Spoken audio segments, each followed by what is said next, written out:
عن أنس رضي الله عنه عن النبي صلى الله عليه وسلم قال: ثلاث من كن فيه وجد حلاوة الإيمان أن يكون الله ورسوله أحب إليه مما سواهما، وأن يحب المرء لا يحبه إلا لله، وأن يكره أن يعود في الكفر كما يكره أن يقذف في النار۔ رواه البخاری۔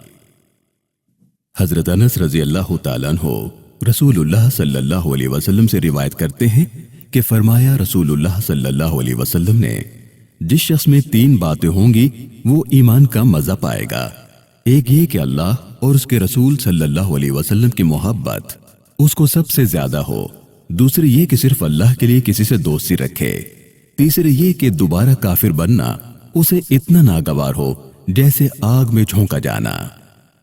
محترم سامعین و ناظرین کرام، اس حدیث مبارکہ سے معلوم ہوتا ہے کہ ایمان کی حلاوت کسے نصیب ہوتی ہے، اور یہ بھی معلوم ہوا کہ سرور کائنات صلی اللہ علیہ وسلم کی محبت سے انسان حلاوت ایمان کی منزل کو پہنچتا ہے۔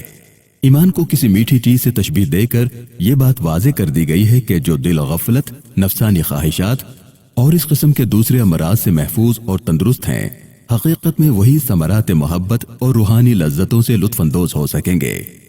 جیسے ایک تندرست اور صحیح معدہ رکھنے والا انسان ہی اچھے غذاؤں کے اصل ذائقے کی لذت پا سکتا ہے، اور غیر صحت مند اور معدے کے مریض اچھے غذاؤں کے لطف سے محروم ہوتے ہیں۔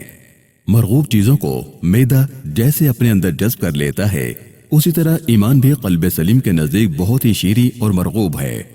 ارشاد نبوی صلی اللہ علیہ وسلم ہے کہ جس میں تین باتیں ہوں گی وہ ایمان کی حلاوت اور مزہ پائے گا۔ حلاوت سے کیا مراد ہے؟ اس بارے میں عموماً شارح محدثین لکھتے ہیں کہ حلاوت معنوی مراد ہے، کیونکہ ایمان کوئی حسی یعنی محسوس کی جانے والی چیز نہیں کہ اس کی حلاوت حسی مراد ہو۔ اب معنوی حلاوت کیا ہے؟ اس بارے میں علامہ نووی رحمہ اللہ نے اس کو استلذاذ بالطاعات یعنی اللہ اور اس کے رسول کے احکام کی پیروی کر کے لذت پانے سے تعبیر کیا ہے، یعنی اس طرح انشراح صدر ہو جائے کہ اللہ اور اس کے رسول صلی اللہ علیہ وسلم کی اطاعت میں کوئی تنگی اور دل پر بوجھ نہ ہو، بلکہ انبساط، خوشی اور اطمینان ہو۔ جیسا کہ ارشاد باری تعالیٰ ہے، فرمایا پس تیرے رب کی قسم یہ کبھی مومن نہیں ہوں گے جب تک کہ اپنے اختلافات میں تجھے منصف نہ مان لیں، پھر آپ کے فیصلے پر اپنے دلوں میں کوئی تنگی نہ پائیں اور خوشی سے قبول کر لیں۔ چنانچہ حلاوت سے مراد یہ ہوا کہ اطاعت اللہ اور اطاعت رسول میں قلب کو شیرینی جیسی حلاوت محسوس ہو، جیسا کہ حضرت مولانا گنگوہی رحمہ اللہ نے اپنے ایک مکتوب میں کہا جو انہوں نے اپنے شیخ حاجی امداد اللہ مہاجر مکی رحمہ اللہ کی خدمت میں لکھا تھا کہ بندے کو الحمدللہ تین چیزیں حاصل ہیں۔ پہلی چیز یہ کہ اطراف و اکناف سے 200 سے زائد طالب علم مجھ سے حدیث شریف پڑھ کر اپنی اپنی جگہ درس دے رہے ہیں۔ دوسری چیز یہ ہے کہ امور شرعیہ امور طبیعہ کی مانند بن گئے ہیں، یعنی امور شرعیہ کو چھوڑنے میں ویسی ہی تکلیف محسوس ہوتی ہے جیسے کہ بھوک، پیاس اور دھوپ سے تبان تکلیف ہوتی ہے، اور امور شرعیہ کی طرف ویسی ہی رغبت ہوتی ہے جیسے کہ انسان کو بھوک کے وقت میں روٹی کی طرف اور پیاس کے وقت ٹھنڈے پانی کی طرف تبان میلان ہوتا ہے۔ تیسری چیز یہ کہ مادح اور ذم یعنی تعریف اور مذمت کرنے والے دونوں برابر معلوم ہوتے ہیں۔ اب اس میں دوسری چیز جو حضرت مولانا گنگوہی رحمۃ اللہ علیہ نے اپنے اس مکتوب میں لکھی ہے وہی دراصل استلذاذ بالطاعات یعنی احکامات دین کی پیروی میں لذت پانا ہے۔ اس کو علامہ نووی رحمہ اللہ نے حلاوت معنوی فرمایا ہے۔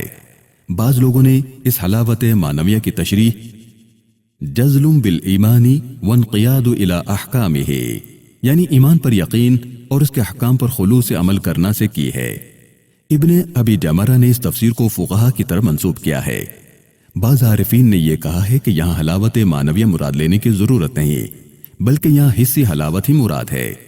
ارشاد نبویہ میں مذکور تین باتوں سے حلاوت کی حس معلوم ہوتی ہے، اگرچہ ایمان باطنی چیز ہے لیکن اس کا اثر ظاہری جسم تک پہنچ جاتا ہے۔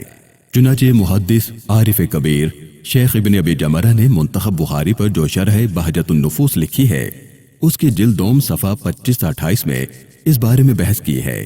فرماتے ہیں کہ کوئی وجہ نہیں کہ یہاں حلاوت حسیہ کا انکار کیا جائے۔ وہ لکھتے ہیں کہ حلاوت ایمان ایک ایسی بات ہے کہ اس کا ادراک وہی کر سکتے ہیں جو خود بھی اس مقام تک پہنچتے ہوں، لہٰذا اگر تمہیں یہ مٹھاس محسوس نہیں ہوتی تو جن کو محسوس ہوتی ہے ان کو نہ جھٹلاؤ۔ یہاں حلاوت ایمان کے لیے 3 چیزوں کا ذکر کیا گیا۔ ان میں سب سے بنیادی چیز اللہ تعالیٰ کی محبت ہے۔ اللہ تعالیٰ سب سے زیادہ محبت کے لائق ہے، کیونکہ محبت کے تمام اسباب مکمل طور پر اللہ تعالیٰ میں موجود ہیں۔ اس کے رسول صلی اللہ علیہ وسلم کی محبت اور پھر تمام نیک لوگوں سے اللہ کی خاطر محبت رکھنا۔ اللہ اور اس کے رسول صلی اللہ علیہ وسلم کی محبت کے عجیب و غریب نظارے صحابہ کرام رضی اللہ عنہم کی حیات میں ملتے ہیں۔ ایک انصاری عورت کا باپ، اس کا بھائی اور شوہر شہید ہوئے۔ وہ عورت آ کر پکارتی رہی، ہر ایک کے متعلق یہ خبر ملی کہ وہ شہید ہو گیا۔ اس پر اس نے کچھ نہ کہا۔ بعد میں رسول اکرم صلی اللہ علیہ وسلم کی خیریت دریافت کی۔